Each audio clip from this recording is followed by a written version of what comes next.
Bienvenidos y bienvenidas a este primer episodio de Historias Complejas, el podcast que conecta lo complejo de la vida con lo más novedoso de las ciencias de la complejidad. Yo soy Aleida Rueda y seré su anfitriona junto con mi querida Cecilia Lartigue. Hola Ceci, ¿cómo estás? Hola Ale, qué gusto iniciar este proyecto en colaboración con la Dirección General de Divulgación de la Ciencia, o de GDC, de la UNAM, que nos va a ayudar a compartir un poquito de lo que vemos todos los días en el C3, o sea, el Centro de Ciencias de la Complejidad. Para quienes no lo conocen, ¿no? Nuestro C3. Totalmente. En este podcast vamos a estar hablando de lo que hace justo el C3, de complejidad y sistemas complejos. Y queremos aclarar desde este primer episodio que lo complejo no significa difícil, porque mucha gente se confunde. Los sistemas complejos son complejos porque tienen muchos elementos que interactúan entre sí. Y es de estas interacciones entre los elementos que surgen otras propiedades que se conocen como propiedades emergentes porque emergen.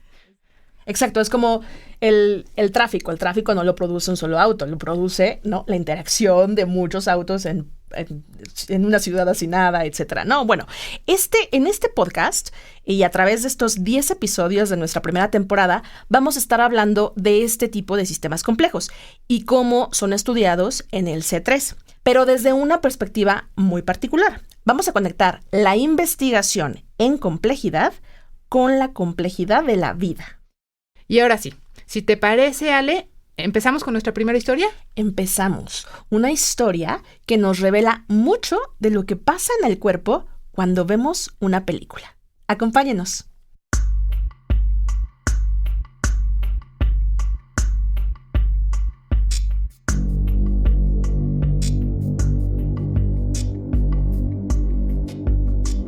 Lo complejo define nuestras vidas y nuestros problemas. Pero lo complejo también nos puede dar soluciones. Porque nos ofrece una forma distinta de ver y entender el mundo. Que nos obliga a mirar las partes para entender el todo. Historias Complejas es una coproducción del Centro de Ciencias de la Complejidad, C3, y de la Dirección General de Divulgación de la Ciencia de la UNAM. Con este podcast celebramos además los 10 años del C3. Y conectamos lo complejo de la vida con lo más novedoso de las ciencias de la complejidad. Historias Complejas.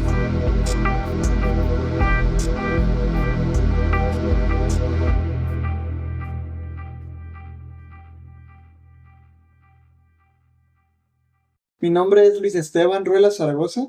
Soy egresado de la Facultad de Medicina de la Universidad Autónoma de Guadalajara y actualmente estoy en mi último año del doctorado de Ciencias Biomédicas en la UNAM. Platicamos con Luis y una de las primeras cosas que nos contó fue que siempre ha sido muy sensible desde que era niño, especialmente frente al arte, curiosamente. Sí, de hecho, Luis nos contó que si algo le emocionaba desde niño y le sigue emocionando es ver películas. Las películas no es muy difícil, ni en los libros, no es muy difícil hacerme llorar, es muy fácil emocionarme, con el arte en general, la música, es muy fácil que me emocione mucho. Cuando tuvo que decidirse por una carrera para estudiar, Luis, curiosamente, no eligió cine, sino medicina. Así que la vida le sonrió cuando conoció al grupo Calmecac en pleno doctorado.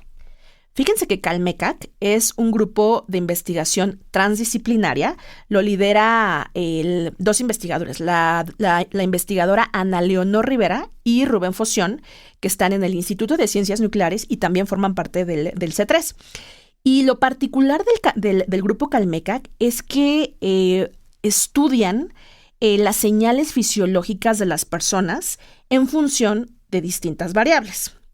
Y uno de los proyectos de Calmecac es justamente biocinema. Biocinema, ¿no? Uno lo escucha y se oye como científico, o sea, más duro, o sea, de las áreas más duras, medicina, programación, se escucha bien marciano.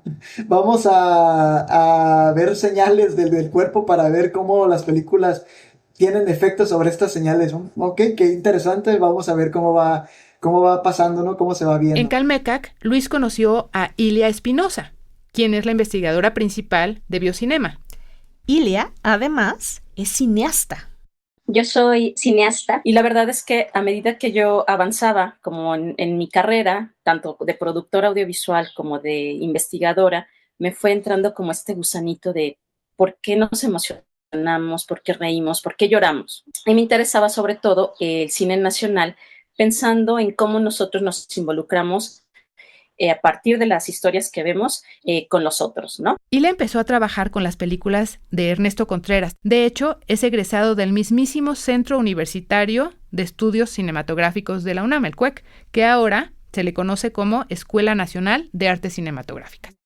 Sí, si no conocen a Ernesto Contreras, háganse un favor, por favor, y échense su trilogía Párpados Azules, Las Oscuras Primaveras y Sueño en Otro Idioma. Ceci, súper recomendables.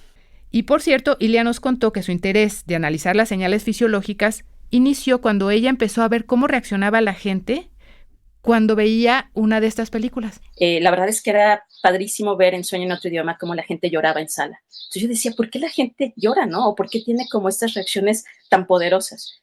Digo, yo venía estudiándolo desde los sistemas de representación, la sociología, cine feminista incluso, ¿no? Como, más bien, teoría feminista sobre cine, ¿no? Como toda esta perspectiva, pero me faltaba la parte del cuerpo. Yo decía, ¿por qué el cuerpo? ¿Por qué sudo? ¿Por qué estoy ya toda tensa? ¿O por qué me siento con el estómago revuelto? Lo veo clarísimo, Ceci. O sea, la verdad, soy una chillona cuando veo ciertas películas, sobre todo si involucran perritos. Seguramente conocen esta película de Hachiko con Richard Gere. Oh, No. O sea, qué dolor. Y siento que sí le pasan cosas a mi cuerpo. O sea, la piel de gallina, empiezo a sentir cómo me sudan las manos. Eso de sentir raro el estómago me pasa muchísimo. Y lo interesante aquí es que Ilia se propuso investigarlo en serio cuando entró al grupo Calmecac, y podemos decir que este es un ejemplo perfecto de lo que decíamos de un sistema complejo, porque las emociones son una propiedad emergente que emerge o que surge de la interacción de muchos factores. Lo que hicimos fue empezar a medir la respuesta fisiológica completa, lo más completa posible, son 9 señales las que estamos analizando, en respuesta a películas completas. Y eso es algo bien importante porque en toda la revisión bibliográfica hasta la fecha, en los estudios de cine y estudios de fisiología utilizan fragmentos de películas nada más, ¿no? O utilizan escenas específicas y así miden la reacción. Pero yo lo que defendía es que necesitamos conocer toda la estructura completa de la película porque como espectadores nos involucramos con los personajes, empezamos a conocerlos, nos encariñamos o los odiamos o tenemos como esta retroalimentación constante, esta empatía. Y entonces yo algo que pugnaba era, necesitamos medir la señal a lo largo de las películas completas. Como en cualquier experimento, debe haber una hipótesis. La hipótesis inicial era, las películas modulan la respuesta fisiológica del espectador a partir de todos los elementos audiovisuales, a partir de todos los elementos dramáticos y generan como esta respuesta, ¿no? Esa fue la hipótesis con la que nosotros partimos. Entonces, para probar esa hipótesis, básicamente lo que hicieron fue reunir a un grupo de personas, les pusieron unos aparatos para medir distintas variables fisiológicas y los pusieron a ver la película de Sueño en Otro Idioma para ver cómo reaccionaba su cuerpo. Y ahí estuvo Luis. Luis fue parte de ese grupo de conejillos de Indias que pusieron a ver la película. Y pues obvio, le preguntamos a Luis cómo le fue en el experimento. Llegué al salón donde me citaron y empezaron a hacerme un cuestionario primero, rapidito. Me preguntaron si había tomado café o si había bebido algo, si había desayunado. No, nada de eso. Entonces me pusieron en una de las sillitas que tenemos ahí. Era un poquito incómoda, pero tenían ellos adaptadas ahí una almohadita para que estuviera un poquito más tranquilo. Ah, espérate. Pero antes de ver la película, le colocaron varios aparatos porque en el cuerpo se generan distintos tipos de señales que se pueden medir, como las eléctricas, que se miden con electrodos. Me conectaron muchos aparatos. Yo ya había utilizado el Biopac, pero el Biopac es el aparato con el que nos midieron. Pero esta vez tomaron más señales de lo que me había tocado a mí. Entonces, aparte de los de electrocardiograma, tenía el de la cabeza, el electroencefalograma y el brazalete, y en las piernas tenía otros, y en los dedos tenía otro. Sí, a ver, este fue un experimento en condiciones controladas. Imagínense que están ustedes en una sala de cine y que les empiezan a poner un montón de aparatos para medir justamente cómo reacciona su cuerpo cuando están viendo esta película. Entonces, fíjense, voy a intentar decir estos aparatos lo mejor posible. Con el electroencefalograma midieron la actividad eléctrica del cerebro. con el electrocardiograma, el ritmo cardíaco, con un tensiómetro, la presión arterial, con la fotopletismografía, lo dije bien, Ceci, fotopletismografía, midieron los cambios en el flujo sanguíneo. Luego, la saturación de oxígeno la midieron con un oxímetro, que ese pues más o menos conocemos todos y todas porque por COVID, por hashtag COVID. La sudoración de la piel lo midieron con un sensor de actividad electrodérmica y finalmente usaron el electrogastrograma para medir las tripas, o sea, la actividad intestinal. Me encantó eso de las tripas. Y ya conectados con estos aparatos, el grupo pudo ver la película. La película uno la tiene que ver así un poquito, con cuidado de no moverse mucho. Ellos decían, no, tú libre, relajado. Un poquito difícil porque sí está medio, o sea, con todos los cables es difícil relajarse, pero ya al final pues te desconectan, descansa un poquito tu bracito que se están apretando todo el tiempo, ¿no? Y ya descansas un poquito. Pero muy emocionante la película y está muy bien, esa experiencia fue muy bonita.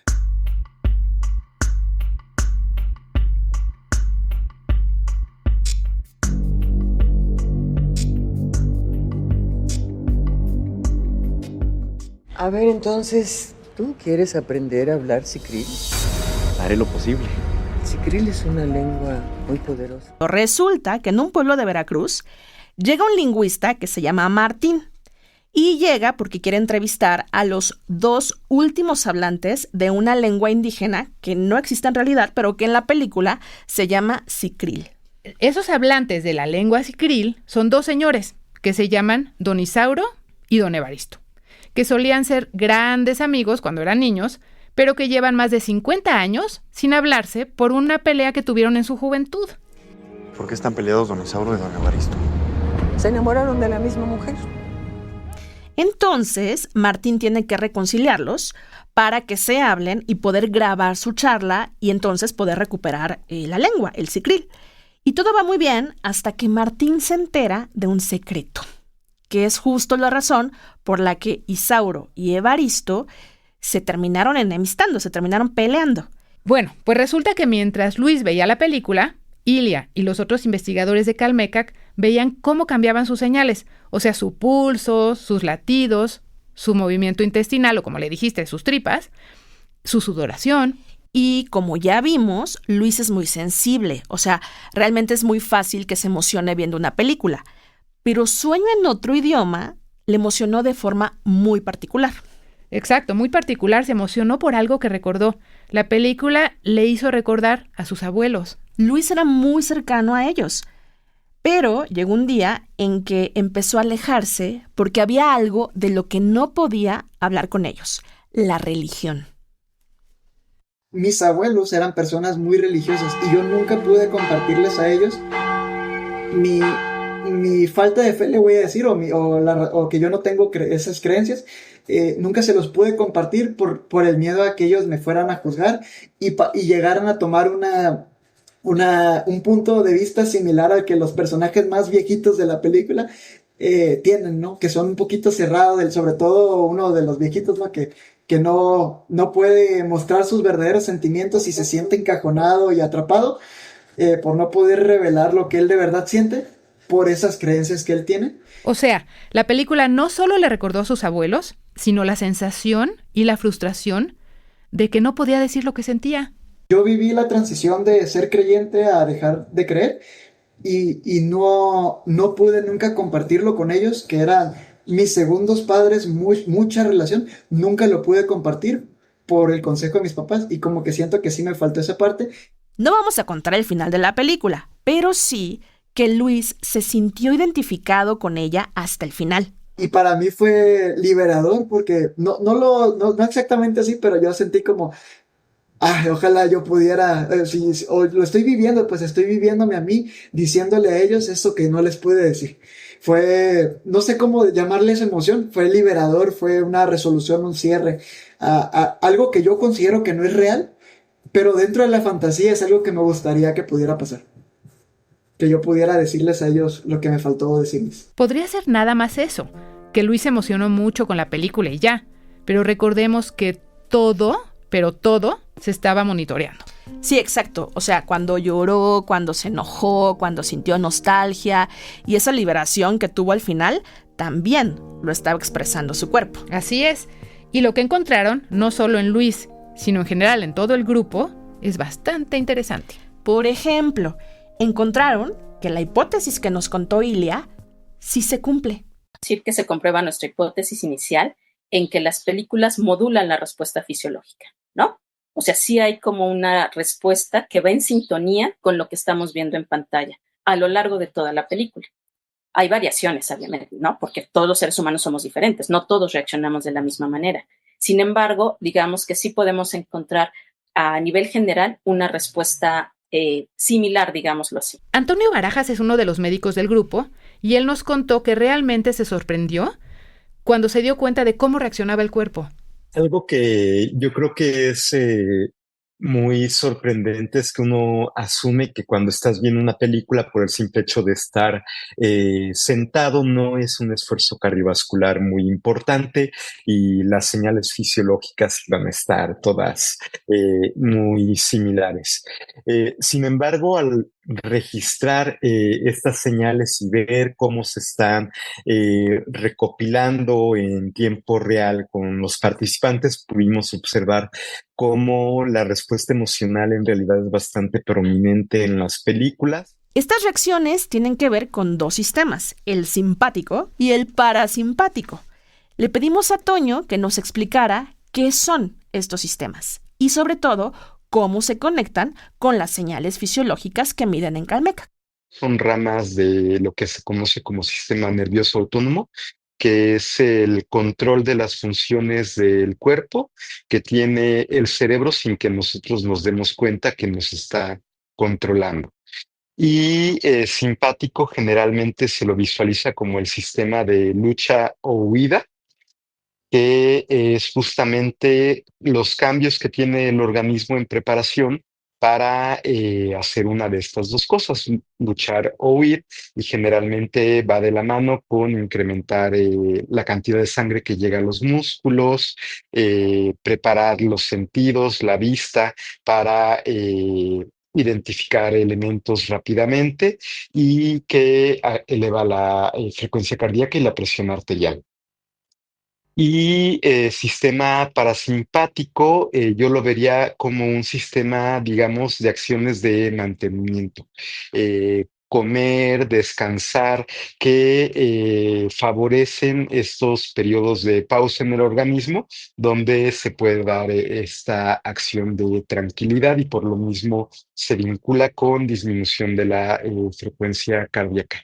Algo que creo que sí vale la pena mencionar es que, aunque tradicionalmente se los ve como sistemas que se activa uno o se activa el otro, ahora sabemos que estos dos sistemas están activos continuamente y que más bien se trata de el balance entre uno y otro, lo que va a resultar en la función del organismo.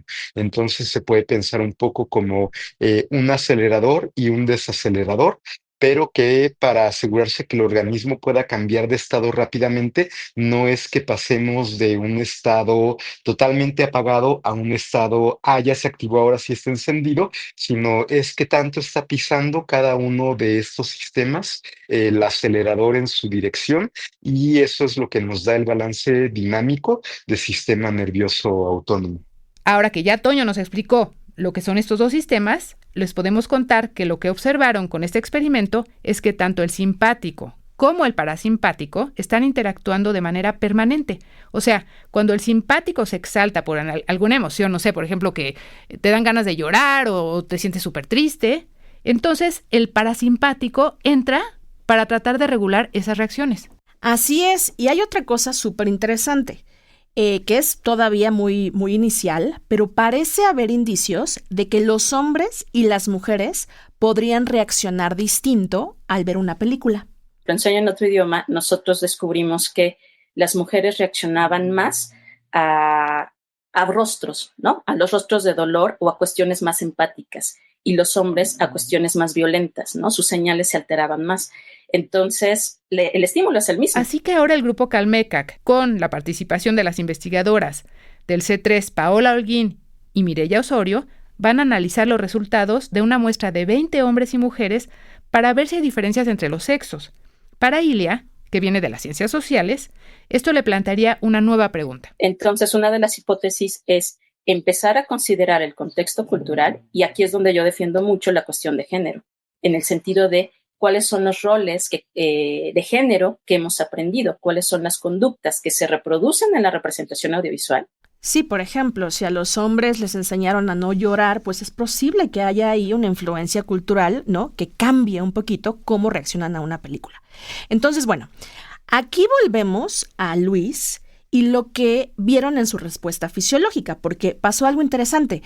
A pesar de que Luis estaba sintiendo un montón, ¿no? Al ver la película, por los recuerdos, las emociones y todo lo que le generó a partir de esta historia que ya les contamos sobre sus abuelos, algunas de sus señales, como la señal gástrica, por ejemplo, no mostraron muchos cambios. Por eso justamente en Calmecac diferencian entre señales fisiológicas y emociones.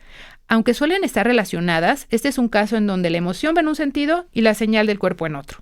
Y bueno, también vemos que el caso de Luis abre nuevas posibilidades que tienen que ver con el nivel de identificación. O sea, ¿qué tanto una persona, sea hombre o mujer, conecta con la trama de una película? Es muy claro que aunque la escena, que es una escena en donde estás viendo amigos en la playa, en el mar, y que es muy tranquila y que entre comillas no pasa nada, cuando ya entiendes lo que significa, se vuelve muy revelador y tu organismo reacciona diferente a la escena. Creo que es un ejemplo bonito.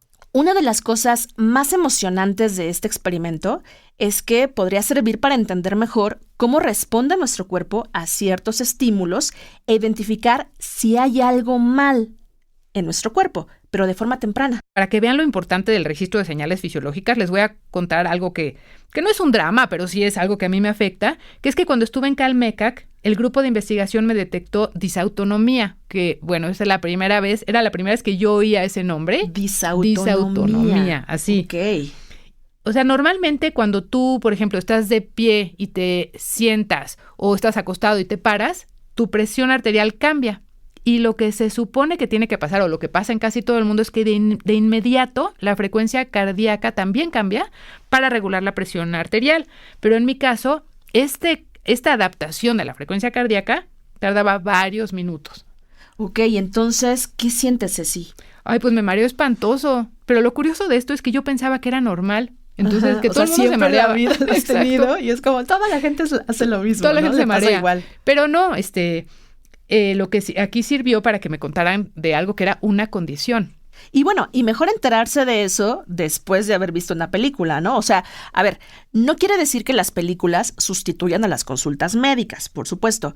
Simplemente abren una nueva forma de identificar cambios en las variables que nos indican que una persona está sana, para saber si en algún momento va a dejar de estarlo. Creemos que parte de lo que nosotros podemos aportar con estas pruebas es desarrollar una comprensión de cómo responde el organismo, por ejemplo, frente a una película, para ver cómo cambia tu frecuencia cardíaca, y entonces ya no vas a depender de una prueba estandarizada, sino que cada vez que vas al cine se puede realizar esta prueba y puedes ir recolectando información que no va a requerir que vayas, por ejemplo, a algún laboratorio en la mañana que te hagan tu curva de tolerancia a la glucosa o a tu prueba de esfuerzo, sino que aprovechen estas circunstancias de la vida cotidiana, que tienes que subir al metrobús, que llegaste corriendo a tu clase, para ver cómo está respondiendo tu fisiología y que eso nos dé una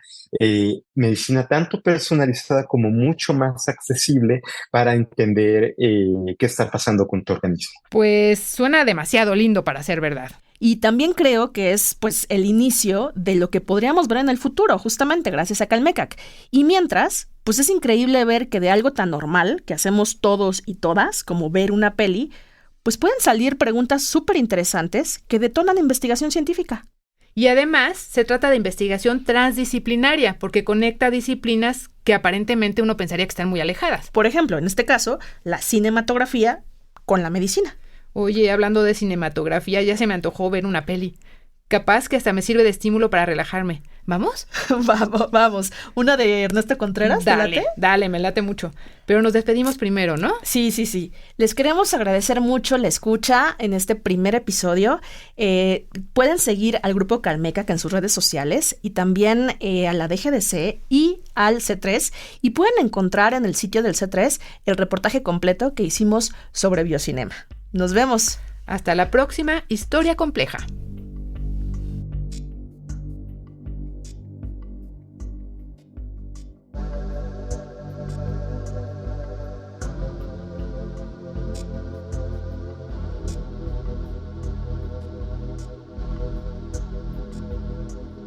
Historias Complejas es una coproducción del C3 y la DGDC de la UNAM. La idea original es de Aleida Rueda. La investigación, el guión y la conducción la hicieron Cecilia Lartigue y Aleida Rueda. La revisión general está a cargo de Julia Tagüeña. Patricia Peña hizo el diseño gráfico. Samuel García la producción y el diseño sonoro. En la grabación estuvo Ricardo Pacheco. Y el apoyo en cabina estuvo a cargo de Claudia Ogesto. Síguenos en las redes sociales de la DGDC y el C3 de la UNAM.